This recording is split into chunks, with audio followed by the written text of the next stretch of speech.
دوستان این قسمتی که سوراخ داره یعنی قسمت پایین ماه. حالا ما قسمت بالای ما سمت راست چپش میایم روی شکست نور ایجاد میکنیم که من با استفاده از قیف و کارتک این کار دارم انجام میدم. بعد دایره های تو خالی و تو پر درست میکنیم. تو خالی ها رو با کارتک شکست نورش رو ایجاد میکنیم و برای تو پرها ما میایم از پلاستیک استفاده میکنیم. با قلم هم میخورده و میتونیم دایره رو فرم بدیم بهش.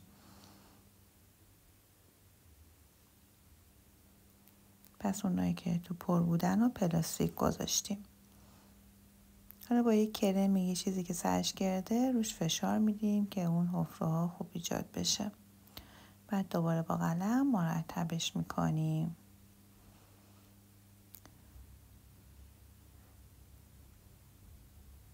توی این قسمت هم رنگ سفید و مشکی رو با هم قاطی کردم. رنگ توسی شد. رنگ توسی رو کل ماه پخشش کردم.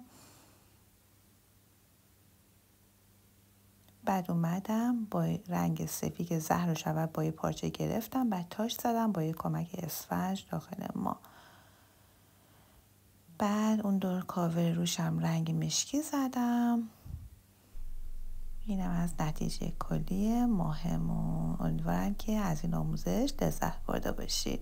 لایک و فالو فراموشتون نشه.